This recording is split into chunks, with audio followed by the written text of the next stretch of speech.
अस्सलाम वालेकुम second year students. हम चैप्टर नंबर 12 इलेक्ट्रोस्टैटिक्स पढ़ रहे हैं और आज हमने वो एक्सपेरिमेंट पढ़ना है जो कि रॉबर्ट एंड्रयू मिलिकन्स ने परफॉर्म किया और उसके ज़रिए उसने इलेक्ट्रॉन का चार्ज सबसे पहले फाइंड आउट किया।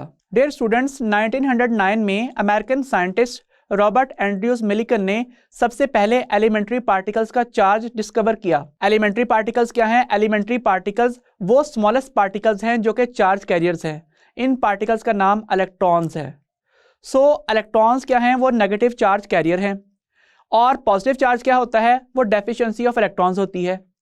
इस बात का मतलब है कि अगर हमें सबसे छोटे पार्टिकल का चार्ज मिल जाए तो किसी भी बड़े पार्टिकल पे मौजूद चार्ज इस छोटे पार्टिकल के चार्ज का इंटीग्रल मल्टीपल होगा। Total charge Q is integral multiple of charge carried by individual electron. Elementary particles का चार्ज 1.6 इंटू 10⁻⁻19 कूलम डिस्कवर करने के ऊपर रॉबर्ट एंड्रयूज मिलिकन को 1923 के अंदर Nobel prize in physics award किया गया। इस टॉपिक की डिटेल्स के लिए हम अपने व्हाइट बोर्ड की तरफ चलते हैं। डियर स्टूडेंट्स, आज के हमारे टॉपिक की हेडिंग है to determine the charge on an electron bye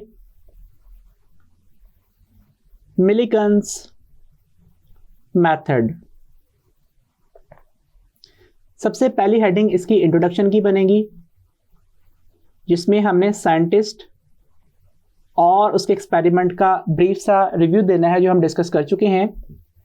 हम नेक्स्ट हेडिंग से स्टार्ट करते हैं और नेक्स्ट हेडिंग क्या है? It is construction and working. Construction and working की हेडिंग में हमने वो तमाम बातें लिखनी है जो हम डायग्राम में ड्रॉ करेंगे। डायग्राम में सबसे पहले हमने जो ऑब्जेक्ट ड्रॉ करना है, इट इज़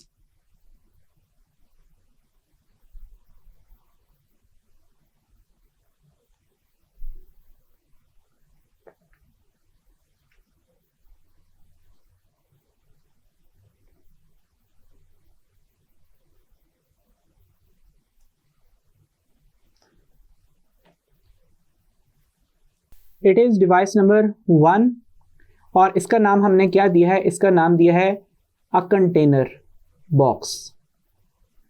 कंटेनर बॉक्स है, इसके अंदर एयर मौजूद है, दैट मीन्स इसके अंदर वैक्यूम नहीं है। नेक्स्ट जिस बात को हमने डिस्क्राइब करना है वो है इस जगह के ऊपर लगा हुआ एक डिवाइस, जिसको हम डिवाइस नंबर 2 का नाम दे रहे हैं। और डिवाइस नंबर 2 क्या है? It is an atomiser. What is atomizer? It is a spray nozzle. ये क्या करती है? ये ऑयल ड्रॉपलेट्स को स्प्रे करती है। इसके अलावा आप ये बात जानते हैं कि जब हम दो इंसुलेटर्स को आपस में रब करते हैं तो फ्रिक्शन के नतीजे में उन दोनों ऑब्जेक्ट्स में से जो ऑब्जेक्ट ज़्यादा इलेक्ट्रोनेगेटिव होता है वो इलेक्ट्रॉन्स गेन कर लेता है और नेगेटिव चार्ज अचीव करता है, जबकि दूसरा ऑब्जेक्ट जो कम इलेक्ट्रोनेगेटिव है वो इलेक्ट्रॉन लूज करने की वजह से पॉजिटिव चार्ज बेयर करता है। इस वजह से ये जो ऑयल ड्रॉपलेट्स हैं, दीज आर चार्ज्ड बाय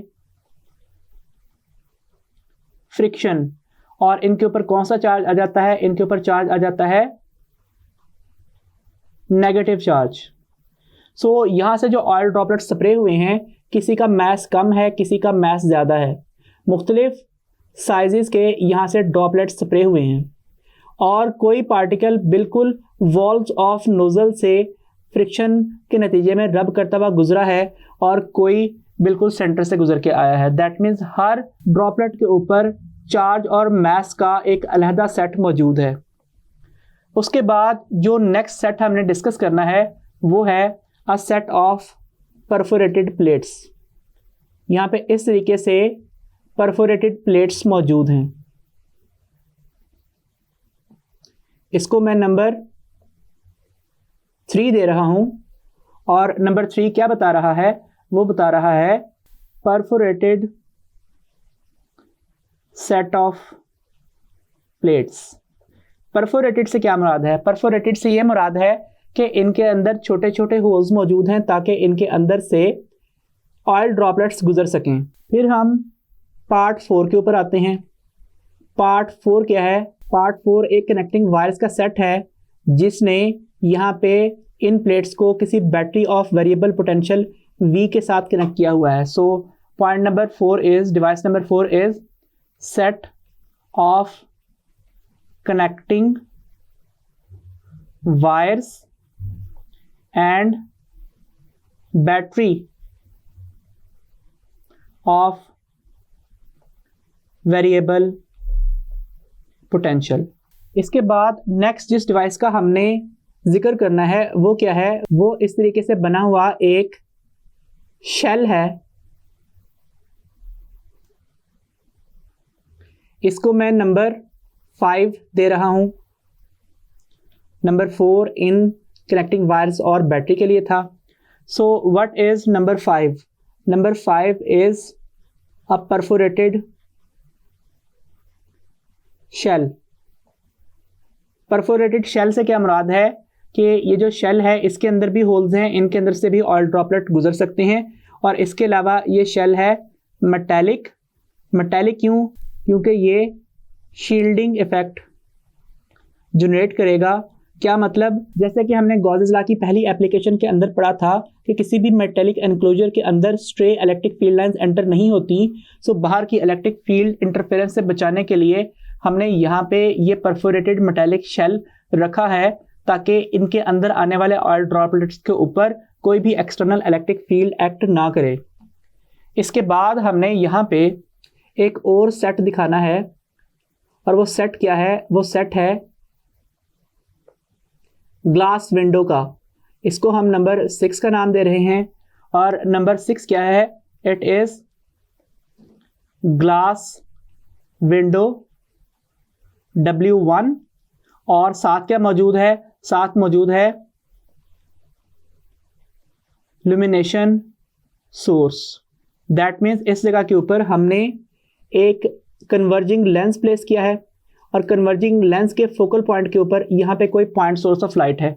नतीजा क्या होता है कि यहाँ से जो लाइट की रेज आती हैं वो रे डायग्राम टेक्निक के मुताबिक लेंस से गुजरने के बाद पैरेलल टू प्रिंसिपल एक्सिस हो जाती हैं और इस तरीके से स्ट्रेट प्लेन वेव फ्रंट्स की सूरत में तब्दील हो जाती हैं.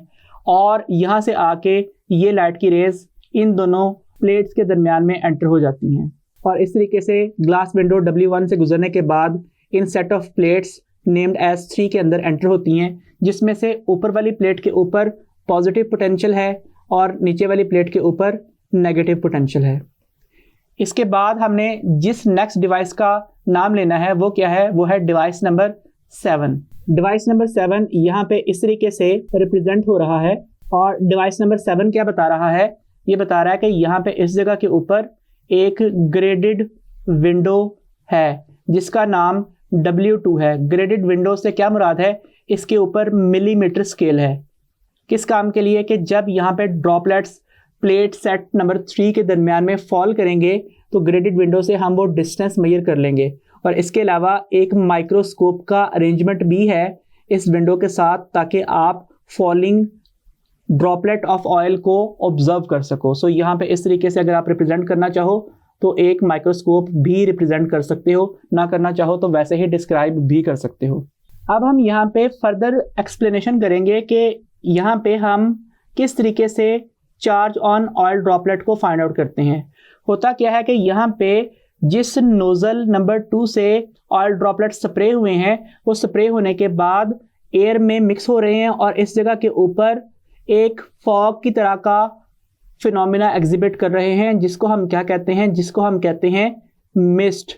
सो जब एयर के अंदर ऑयल ड्रॉपलेट सस्पेंड हो तो फॉग बनती है और अगर ऑयल ड्रॉपलेट सस्पेंड हो तो जो धुंधला सा पाथ बनता है उसे हम क्या कहते हैं? उसे मिस्ट कहते हैं.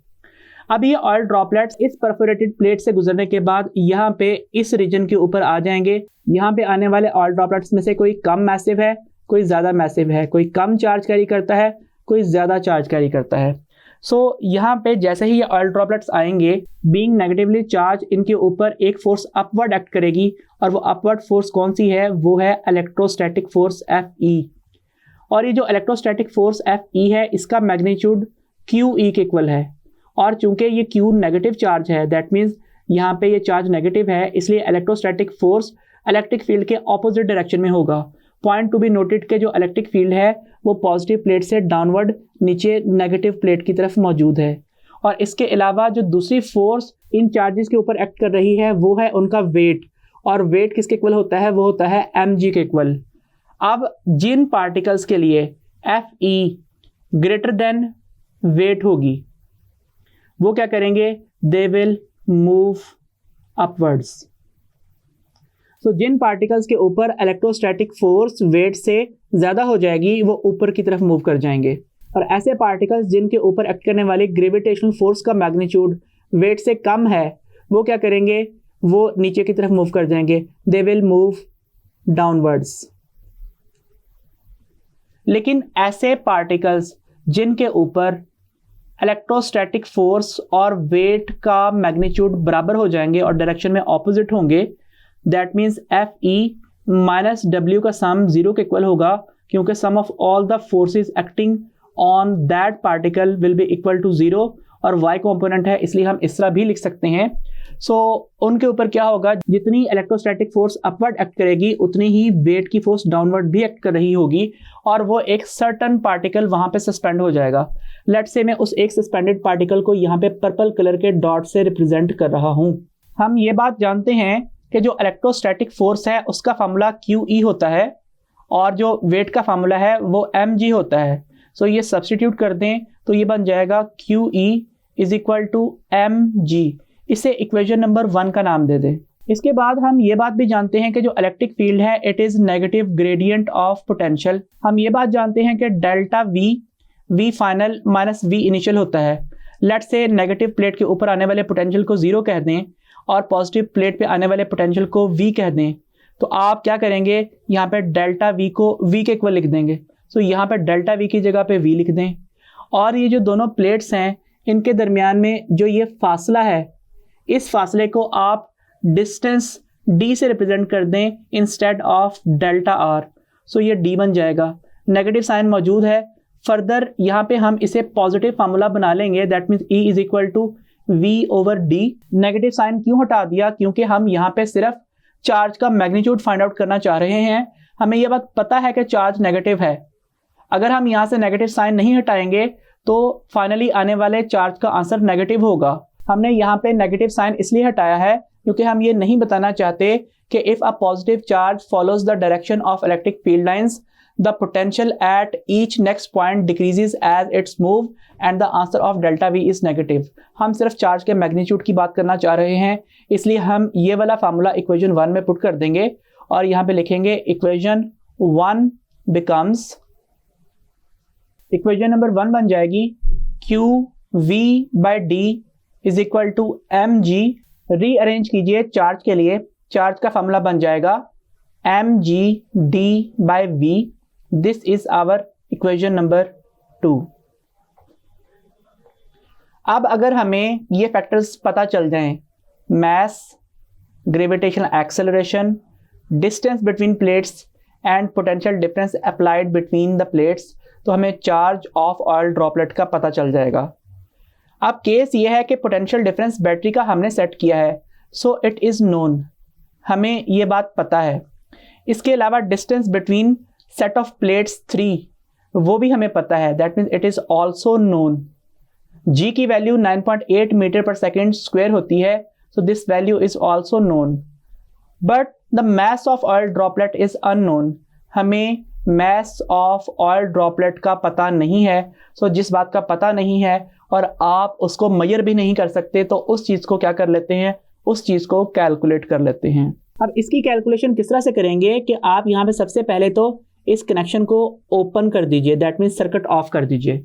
इससे क्या होगा कि यहाँ पे जो आने वाला पॉजिटिव पोटेंशियल था इन प्लेट्स के ऊपर वो ख़त्म हो जाएगा, और इसके साथ साथ इन पे आने वाला जो नेगेटिव पोटेंशियल है वो भी ख़त्म हो जाएगा, और इस चार्ज के ऊपर अब सिर्फ एक फोर्स रह जाएगी और वो होगी इसकी वेट की फोर्स, और उसकी डायरेक्शन डाउनवर्ड है। दैट मीन्स आप क्या बताओगे, आप बताओगे डिसकनेक्ट द बैटरी।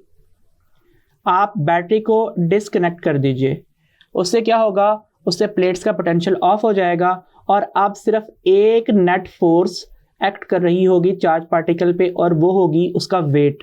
और जब सिर्फ एक नेट फोर्स उस ऑब्जेक्ट पे, उस ऑयल ड्रॉपलेट पे एक्ट करेगी तो वो एक्सेलरेट करेगा इस फार्मूले के मुताबिक, जिसमें आप वेट ओवर मास पुट करें तो mg/m में मास कटने के बाद ग्रेविटेशनल एक्सेलरेशन g आती है। लेकिन जैसे ही ये ऑयल ड्रॉपलेट डाउनवर्ड मूव करना स्टार्ट करेगा तो क्या होगा, अपवर्ड एक नई फोर्स डेवलप हो जाएगी।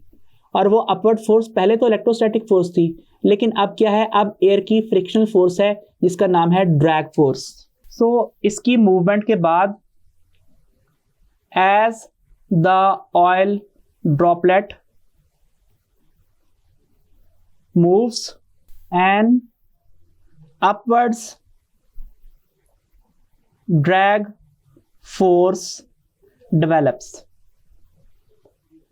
और उस ड्रैग फोर्स का एक्सप्रेशन किस फार्मूले से दिया जाता है, उसे स्टोक्स लॉ के फार्मूले से डिस्क्राइब किया जाता है। So by Stokes law this drag force is given by FD is equal to 6 pi eta RV। ये एक्सप्रेशन आपने फर्स्ट ईयर फिजिक्स में चैप्टर नंबर 6 के अंदर पढ़ा हुआ है, टर्मिनल वेलोसिटी वाले टॉपिक के अंदर। तो जैसे ही ये चार्ज पार्टिकल मूव करेगा इसके ऊपर ड्रैग फोर्स बन जाएगी, और अब जो नेट फोर्स का आंसर है वो क्या होगा, वो होगा वेट माइनस ड्रैग फोर्स।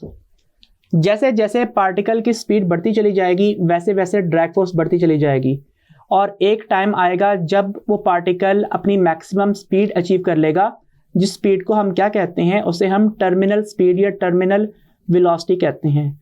उस वक्त नेट फोर्स जो इस पार्टिकल पे एक्ट कर रही होती है वो जीरो होती है। दैट मीन्स वेट और ड्रैग फोर्स का जो डिफरेंस है वो जीरो के इक्वल होता है, या वेट मैग्नीट्यूड में ड्रैग फोर्स के इक्वल हो जाता है और ड्रैग फोर्स वेट से ऑपोजिट डायरेक्शन में एक्ट करती है। उस वक्त हम इस वेलोसिटी को टर्मिनल वेलोसिटी कहते हैं। सो इसलिए VT का सिंबल यहाँ पे स्टोक्स लॉ के इक्वेशन में मैंने सब्स्टिट्यूट कर दिया है। इस एक्सप्रेशन में अब आप क्या कीजिए, वेट और ड्रैग फोर्स के इक्वेशंस पुट कर दीजिए। ये बन जाएगा mg is equal to 6 pi eta RVT। क्योंकि हमारा मकसद, हमारा टारगेट मास फाइंड आउट करना है, सो मास के लिए एक्सप्रेशन बना लीजिए 6 pi eta RVT divided by g। इस इक्वेशन को हम इक्वेशन नंबर 3 का नाम दे रहे हैं। अब अगर हम इक्वेशन नंबर 3 से मास की वैल्यू फाइंड आउट करना चाहते हैं तो हमें क्या पता होना चाहिए, हमें सबसे पहले ईटा के बारे में पता होना चाहिए। What is eta? It is coefficient of viscosity of air. और विस्कोसिटी क्या होती है, ये दो लेयर्स ऑफ या स्ट्रीम्स ऑफ लिक्विड जो कि रिलेटिव मोशन में होते हैं उनके दरमियान में मौजूद फ्रिक्शनल इफेक्ट को रिप्रेजेंट करती है। तो coefficient of viscosity of air कम होगा, coefficient of viscosity of water की वैल्यू ज़्यादा होगी, और coefficient of viscosity of honey की वैल्यू और ज़्यादा होगी, क्योंकि उसमें रिलेटिव मूवमेंट के अंदर मौजूद जो लेयर्स हैं उनके दरमियान में फ्रिक्शनल फोर्स का इफेक्ट ज़्यादा होता है। सो जो इसकी वैल्यू है ये हमें पहले से पता होती है, टेबल्स के अंदर मौजूद है, मुख्तलिफ टेम्परेचर्स के ऊपर इसकी वैल्यू हमें पता है। उसके बाद है रेडियस ऑफ ऑयल ड्रॉपलेट, और हमें ये चीज़ फिर से पता नहीं कि ऑयल ड्रॉपलेट्स का रेडियस कितना है। इसके अलावा जो ग्रेविटेशनल एक्सेलरेशन की वैल्यू है ये भी हमें पता है, इसकी वैल्यू 9.8 मीटर पर सेकंड स्क्वायर होती है। और जो VT है ये फिर से अननोन है, हमें ऑब्जेक्ट की तो टर्मिनल वेलोसिटी का भी नहीं पता, लेकिन हम ये बहुत आसानी से कैलकुलेट कर सकते हैं। वो किस तरीके से, हमारे पास जो विंडो W2 है it is a graded window, इसके ऊपर मिलीमीटर स्केल लगा हुआ है, इसे हमने पॉइंट नंबर 7 से रिप्रेजेंट किया है। सो जैसे ही आप यहाँ पे इलेक्ट्रिक फील्ड ऑफ करते हो, बैटरी डिस्कनेक्ट करते हो, तो ये जो ऑयल ड्रॉपलेट है ये ऊपर से नीचे गिरता हुआ क्या करता है, टर्मिनल वेलोसिटी गेन कर लेता है।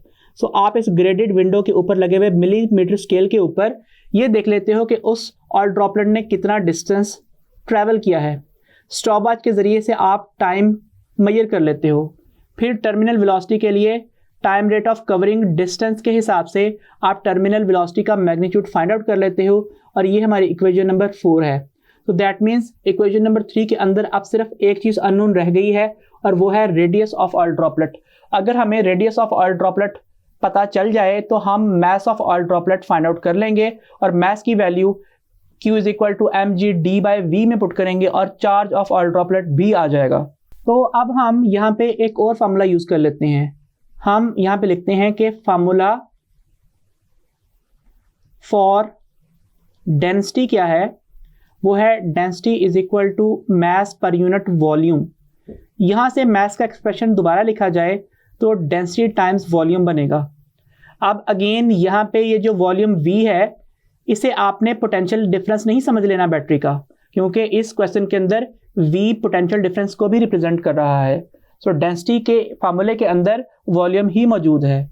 और इसके अलावा हम एक बात जानते हैं कि जब भी कोई लिक्विड फ्री फॉल करता है तो वो एक स्फीयर की फॉर्म ही अचीव करता है। क्यों? एक तो ग्रेविटेशनल फोर्स ऑफ अट्रैक्शन होती है, इसके अलावा उसकी सरफेस टेंशन होती है। सरफेस टेंशन क्या है?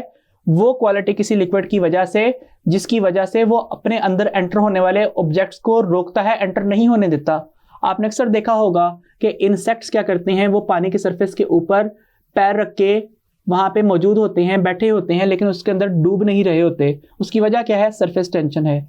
सो उसी सरफेस टेंशन की वजह से कोई भी ऑयल ड्रॉपलेट हमेशा स्फीयर की फॉर्म गेन करता है और स्फीयर के वॉल्यूम का फार्मूला 4/3 पाई r क्यूब होता है। सो मास का फार्मूला क्या बन जाएगा? ये बन जाएगा 4/3 पाई r क्यूब और साथ होगा डेंसिटी का representative symbol. So this is our equation number 5। अब अगेन यहाँ पे हमें radius of oil droplet that is unknown, हमें इस फार्मूले में भी रेडियस का नहीं पता। और रो क्या है? It is density of oil droplet and it is known. हमें मुख्तलिफ ऑयल्स की डेंसिटीज पता हैं कि 800 किलोग्राम पर क्यूबिक मीटर भी होती है, इसके अलावा 900 किलोग्राम पर क्यूबिक मीटर भी होती है।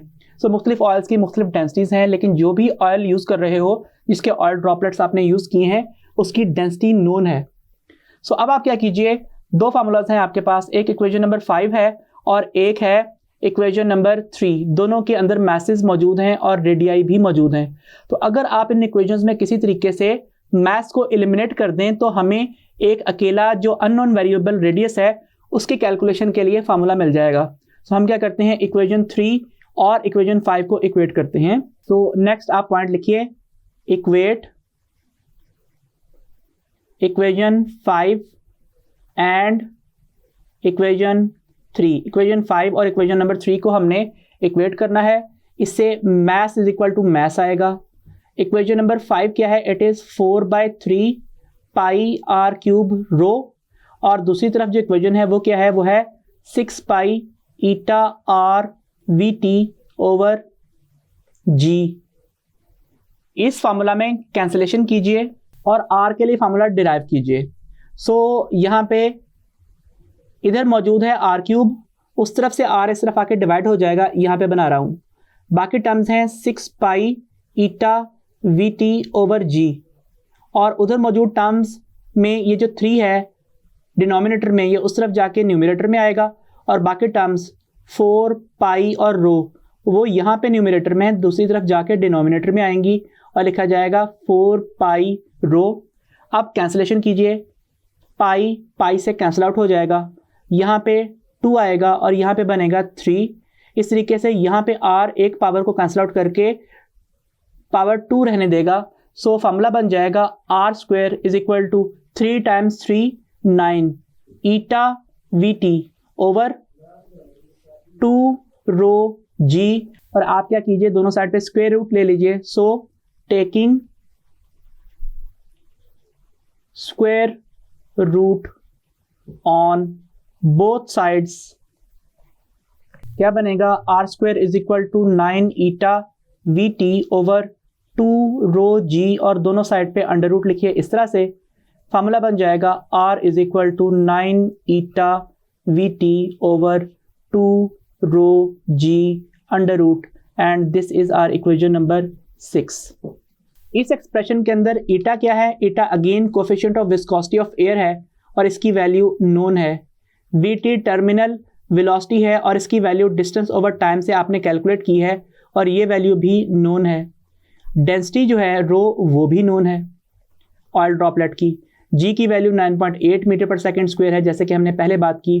ये भी नोन है। सो जब आपको इस एक्सपेरिमेंट में प्रैक्टिकली सिर्फ terminal velocity of oil droplet मिल जाएगी तो आपको रेडियस ऑफ ऑयल ड्रॉपलेट का भी पता चल जाएगा। सो इसका मतलब है आप क्या कीजिए, आप कीजिए calculate R from equation 6। Equation number 6 से आर की वैल्यू निकालिए, उसके बाद कहाँ पुट कर दीजिए, पुट इन इक्वेशन 3 और इक्वेशन 5। इक्वेशन नंबर 3 क्या थी, mass is equal to 6 pi eta r vt over g, और इक्वेशन 5 क्या थी, वो थी m is equal to 4/3 pi r cube rho। इनमें से किसी भी एक फार्मूले में r की वैल्यू और बाकी वैल्यूज पुट कीजिए और क्या फाइंड आउट कर लें, आप मैथ फाइंड आउट कर लें। सो दैट मीन्स आप क्या कीजिए, calculate the math find out कर लें। नेक्स्ट स्टेप ये होगा, put value of mass in equation 2। Equation number 2 जो कि Q is equal to mg/d/v है, उसमें जो अकेली अननोन वैल्यू थी मास, वो अब हमें पता चल चुकी है। सो हम इस फॉर्मूले में सब्स्टिट्यूट करेंगे। Gravitational acceleration, distance between plates और पोटेंशियल डिफरेंस अप्लाइड, वो हमें पहले से ही पता है। तो इससे हमें क्या पता चल जाएगा, we will come to know the negative charge carried by electrons, नहीं, by oil droplet। एक ऑयल ड्रॉपलेट के ऊपर कितना चार्ज होगा ये हमें पता चल जाएगा। तो इस ऑयल ड्रॉपलेट के चार्ज का पता लगने के बाद हमें चार्ज ऑफ इलेक्ट्रॉन कैसे पता चलेगा। हम ये बात जानते हैं कि कोई भी बड़ा charge Q integral multiple of charge carried by individual charge carrier होता है। इस लॉजिक को अगर देखा जाए तो मुख्तलिफ ऑयल ड्रॉपलेट्स के लिए जो चार्ज कैलकुलेट किए गए उनके एक्सपेरिमेंटल आंसर्स ये थे, किसी ऑयल ड्रॉपलेट पे चार्ज इतना था, इसे Q1 का नाम दे देते हैं।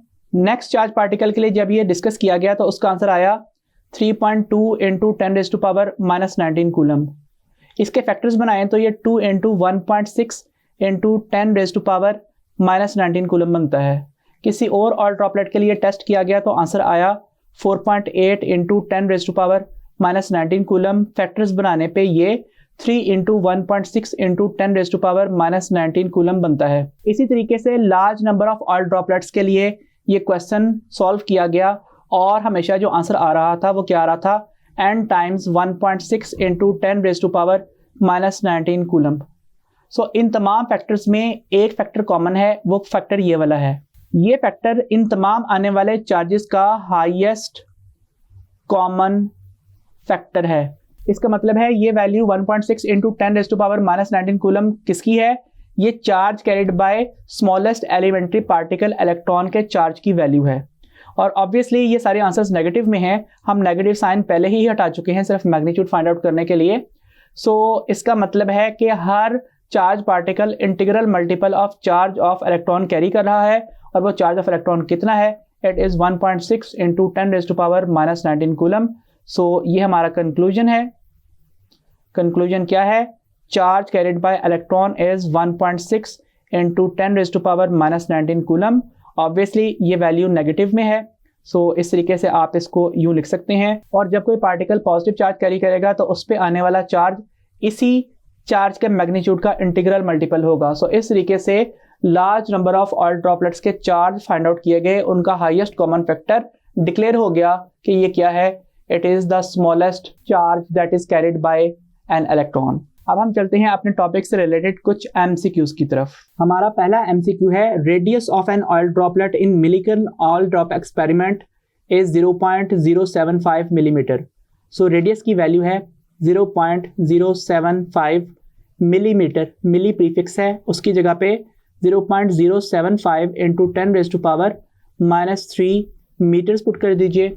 Density of oil droplet is 800 kilogram पर क्यूबिक मीटर। सो डेंसिटी लिख लीजिए।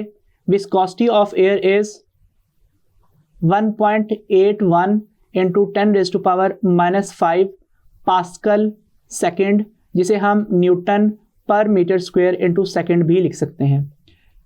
What must be the terminal velocity, so इसकी टर्मिनल वेलोसिटी कितनी होगी, Vt हमसे पूछा हुआ है। सो अगेन जब टर्मिनल वेलोसिटी होती है उस वक्त वेट और ड्रैग फोर्स आपस में इक्वल हो जाते हैं।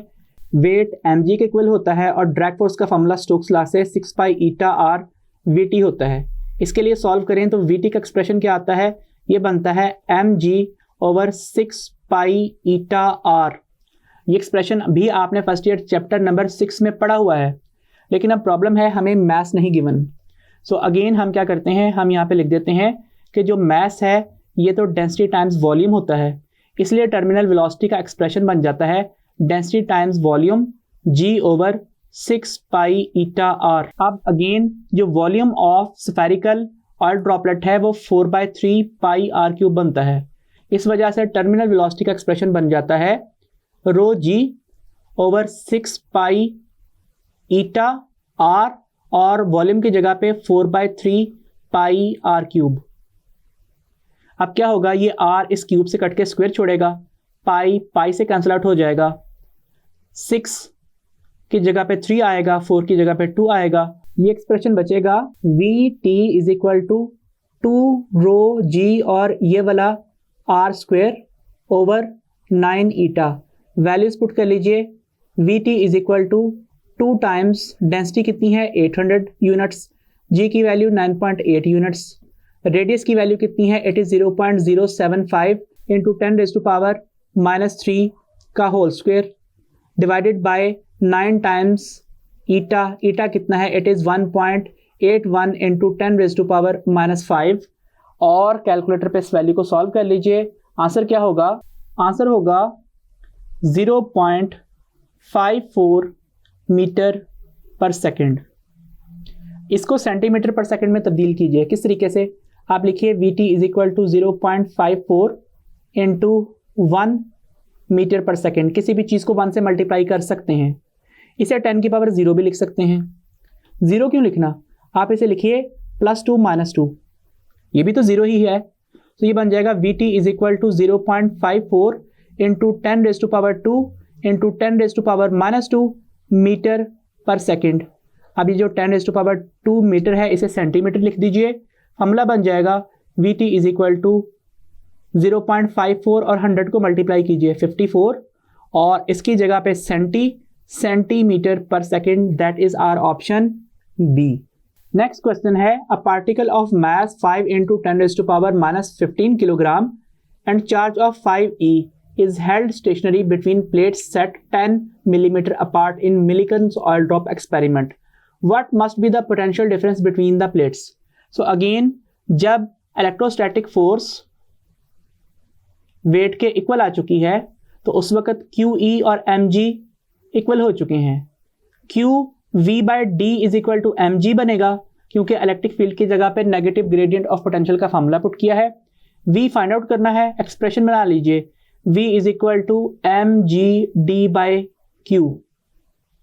वैल्यूज पुट कीजिए, potential difference V is mass कितना है 5 into 10 raise to power -15 units, G की वैल्यू 9.8 यूनिट्स है, D कितना है 10 मिलीमीटर, 10 मिलीमीटर का मतलब 10 into 10 raise to power -3 metres divided by Q है 5 times E, so 5 into 1.6 into 10 raise to power -19 units इस पार्टिकल का चार्ज है।